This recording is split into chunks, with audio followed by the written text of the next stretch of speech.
Here we go. The game has started. Game has started. It's a king's pawn opening. Hans copies with his king's pawn as well. And which variation is Ivanchuk going to use here? The Italian game is maybe the most topical right now, but he goes for the Roy Lopez, the Spanish opening, and Hans really wants to go solid. He does not want to lose this game, Hans, of course, for the standings, so he plays the Berlin defense. And no endgame. We've seen some quick draws in the Berlin defense, but none of that. Of course, Ivanchuk wants to fight, and the game takes a slower turn right now. So normally here, black castles his king. That's the typical move. Ivanchuk just trying to keep as many pawns on the board as possible. Ivanchuk, he's got a bunch of choices here. I like the opening choice, though, from him. What do you guys think?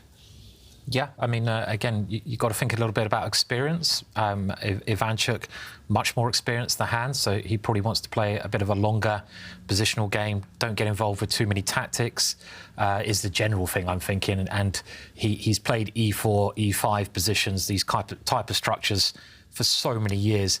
You might think that experience will help him. Hans plays lots of different openings. His decision to go solid is understandable, and luckily all the pieces are on the board still, and all the pawns. So it's really just heating up at the moment. Yeah. And Ivanka, do we have? I don't know if we have many games in we this. Have many games. Many games in the database. Thousands. Yeah, I would say so. There's like nine pages at least. Okay. And I can see Magnus Carlsen is the headliner. And he played many games in this particular variation. And after this night move, well, top person who's played it is actually Vasyl in 2015 against Alexander Grishuk. I must say, up until this last night move from the black side, I'd had that position from against Magnus, against Caruana, against Anand, against Svidler, against just too many players. You played some good players. Yeah, I mean, I won't talk about the results in those clashes. They didn't go too well for me from the black side of that position, but this white knight move is just a flexible move order. OK, white does decide to castle. I think white's knight move was kind of aimed towards preventing black from breaking out in the centre immediately, so Hans instead shaking his head there, maybe slightly disappointed by his choice of move there, but he is asking a question of white's light-squared bishop. White's light-squared bishop could just take this knight. It does feel like maybe Hans has got his move order mixed up, because normally you choose a different pawn move first, you push a pawn in the centre for black. Now we're actually going to transpose into a known variation, but black has wasted a move with his A-pawn. Normally white kind of willingly takes this knight a bit earlier in the opening. And, OK, I'm expecting the black central pawn to take this bishop. A bit strange to play a move and shake your head immediately, you know, because it's like, it's a mistake. So it's like, oh, OK, it happens that you get your move order mixed up. But little tempo losses can be very important now. And this seems like a typical plan that's been played here. But that little pawn move, I don't know, could bite Hans in the bottom. Yeah, but I think I've had this exact position, except with black's A-pawn back one square, and it was black to move. And right. In that position, of course, black doesn't really want to push his pawn in front of his rook, which doesn't really do anything. Black has far more productive moves. So it's Hans mixing up his opening there slightly, or at least, I mean, he's not worse. He hasn't made any big mistakes, but at least it's not the most common. Still very solid, isn't it, He's David, very this solid, position? Yeah. I mean, I guess in the Berlin, the main advantage of black is the two bishops, right? So you've got a slightly inferior pawn structure as black here, double pawns, but you have the two bishops, and we saw Magnus in the last game beautifully using those two bishops. So, and there's no real other weaknesses, so it's still very early days, right? And I mean, I don't know if we're going to have any games in this. I mean, I'd be surprised if we had many games with this A6 move, but do we? Yeah, we still do have games. Fabiano Caruana has played this against Hikaru Nakamura in 2018. It was a win for Fabiano. Maxime Vachier-Lagrave has also beaten Laurent Fressinet with the white pieces here, as has Vishy Anand against Anish Giri in 2019. So maybe black's loss of kind of half a tempo isn't the most important. Meanwhile, Hans retreating his bishop instantly. That bishop was about to get hit. White is likely at some point to step forward in the centre with some pawns. So this is a very logical move by Niemann. And I'm expecting here either white's going to step forward immediately, or white's maybe going to bring his bishop out and maintain the tension a bit longer. It's a matter of taste here for Ivanchuk. He's got this, as you mentioned, he's got the problem that black is the one with the 2 bishops, and although black's bishops don't look great right now, opening the position up like he's doing does come with some long-term risk, but very logical to occupy the centre. And it's got good pedigree because this is exactly how Vishy Anand handled the position with the white pieces. And in this particular game, black actually challenged the knight on c4 by playing knight b6. And this is, I mean, as our stats man was saying, this is such an important game. Either side wins this game, they're very, very likely to qualify. Well, more so hands. Ivanchuk's still got work to do, but a loss can make them unlikely to qualify. So there's so much riding on this one game here, adding to the tension of it. I mean, white's got a lovely looking centre here. I mean, it looks nice, doesn't it? Those pawns are controlling a lot of squares. You've got a lot of space. I like having the space advantage, as you know, when I'm playing personally. It's easier to play when you have more space to manoeuvre your pieces behind. Again, they say chess is based on a battle, and if you you know, have more ground in a battle, you've got more areas to move your pieces to. So Hans now moving out to attack that centre with his knight, trying to gain some squares, I guess, there. Yeah, and he's trying to provoke the centre to commit itself. If white marches forward with the pawn now, black's knight would have an ideal outpost in the centre of the board. So actually gaining space with the pawns is not great. Instead, Ivanchuk very quickly brings his bishop out, creating this pin.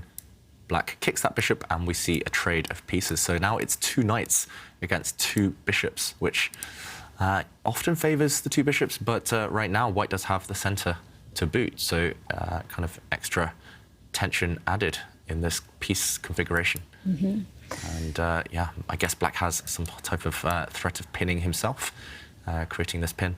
I was very surprised he gave up that bishop there, David, but maybe we don't really have time to look at it, but I thought Ivanchuk might have held on to his remaining bishop. But he plays a move here, and you've got to restrict your opponent's bishops, right? And that's what this last move does, working out what black wants to play and stopping black from playing that obvious move there. Which side would you guys take? Ivanka, would you go white or black here? I think I would go for the black pieces just because I like the bishop pair. But I think that white's doing OK as long as this light square bishop is bad. I mean, as long as it doesn't have a good diagonal to point at, I think it should be OK. But I don't know. I feel like the momentum could easily slip away from Ivanchuk. About you, David? I mean, I don't have to ask this question. You don't have to ask this. I know you're a bishop lover. Yeah, I love his bishops. You and Magnus both, I guess, really. So you love your bishops. And a lot of top players do, I guess. But this exact type of position, it's one of the positions I like the bishops the least, but I still would prefer them over the knights. The knights don't have anywhere too nasty to jump into yet. And the white queen comes out. I was going to say, you've got to be careful where you put the queen. A typical tactic would be to move the queen, for example, to this square, and maybe forget that after bishop takes pawn, suddenly this knight is a bit loose, the pawn is overworked, so if you capture, black would merge with an extra pawn. So indeed, Ivanchuk would see something like that, and he moves his queen to a square where it does protect the knight from afar. And it's a pin, a short-term pin, but the queen just sidesteps. Very solid stuff, logical from both sides. Valuation bar is heading in black's favour, and Hans immediately pushes a pawn. Very provocative to allow white to step forward. He does that to get the queens off the board, and now we're in an endgame. Are the bishops superior to the knights? We will find out. The black bishop will step back, and the white pawns might step forward. It's really imbalanced. The pawn structure here, with black having doubled pawns, white having these beautiful pawns in the centre, but black does have the potential of those bishops. So who would you guys prefer then? I'll still say black. OK. How about you guys, Simon, Ivanka? I'm a bit more positive with the knights. I mean, because I just find them really tricky, and I like the centre. So I'm gonna take white here. This is the eternal, you know, matter of taste. Do you like the knights or do you like the bishops? It is. I mean, bishops really are stronger than knights. So you know, but I'm not as strong as David, so I can go with the knights anyway. I mean, it's a matter of taste, right? I mean, Vishy Anand loved his knights. Yeah. I'm sure Polgar loved her knights. Morzevich, I suppose. There were certain players who preferred knights, but not many, were there? I mean, historically, Shigorin, I suppose, as well. But yeah. Yeah, no, I have to say I like black's position. I think, actually, the more I look at it, the more I think that he has quite a serious advantage because he has the capability to push those pawns forward, especially I'm thinking of the ones on the left. And here you go. That came very quickly. Yeah. And some very quick decisions by Hans, but very strong ones as well. Yeah. Now opening up the position for the bishops. He's not messing around. I mean, he wants to get that. I mean, when you've got a pawn majority, so when you've got more pawns than your opponent on one side of the board, you should use that majority to try and get a pass pawn. And I like, though, what Chucky's done here, trying to at least close down the position. You don't allow Black's dark square bishop to come in. I'm surprised the evaluation bar is so much in Hans' favour here. It's really liking Hans' position, and, you know, I don't see it's a two-pawn advantage to me. But that is, I suppose, a very nice pass pawn there. So, yeah. I mean, could some of the pieces be a little bit loose for white? And, OK, Chucky moves his king towards the centre. But, I mean, how is white going to deal with this protected pass pawn? Yeah, I understand you could put a knight in front of it, but it looks rather defensive. Yeah, I mean, it's all about that black B pawn right now. And, OK, Hans just making a decision how to activate his pieces. But if the black B pawn can't be controlled, then long-term it's just going to march down and promote. And the problem for white, OK, Hans pushes his pawn. The problem is you want to blockade it with a knight. But as soon as you play this move, we'll see a rook trade. And the problem, OK, it has happened. The rook will capture now. And if white's rook goes away, then this pawn simply drops off. Black wins a pawn. And therefore, you have to capture with the white knight. But as soon as you step that way with the white knight, black will come across and dominate the open file with his rook.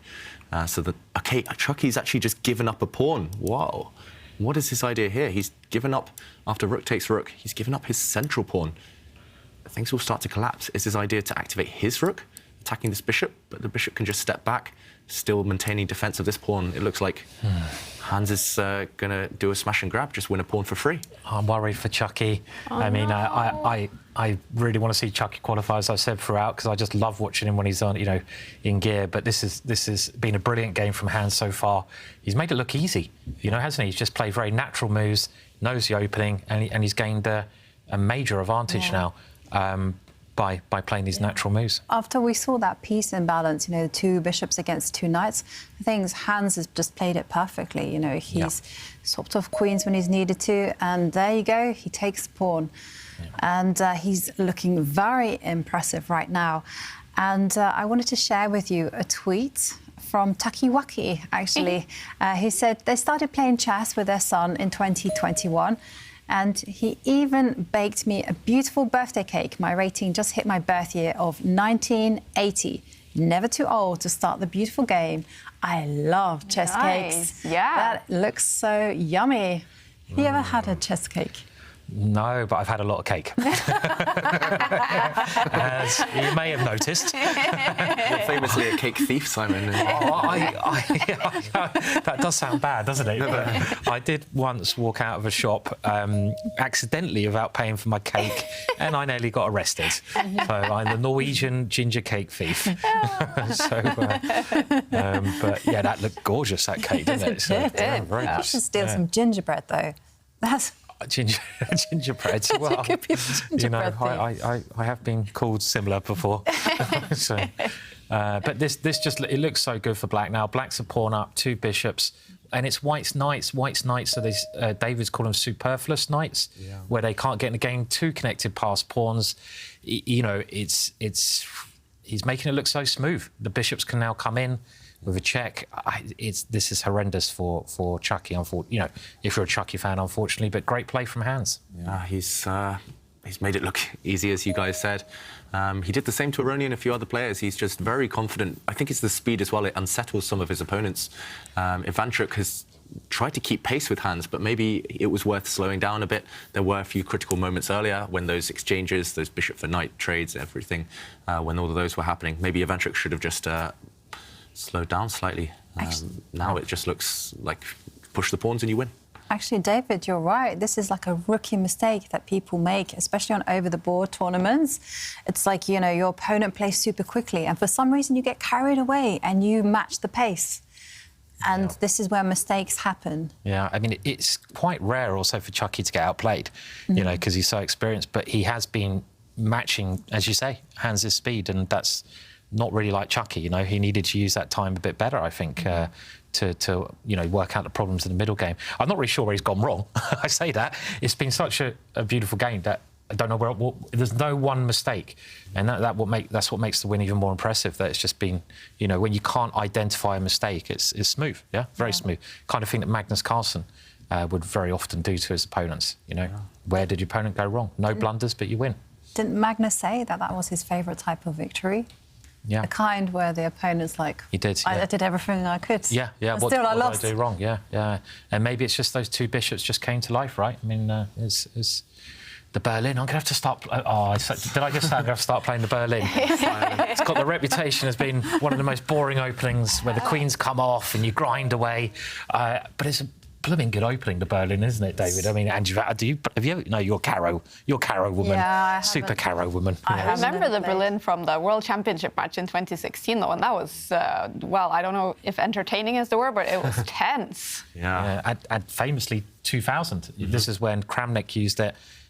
This is when it became popular against Garry Kasparov to become world champion. And I had a job there. I was £10 an hour showing people to those chairs in the stadium. That's quite good. £10 an hour was great in 2000. Yeah, nice. I was rolling in it, you know, and I could watch the chess after I showed them to the chairs.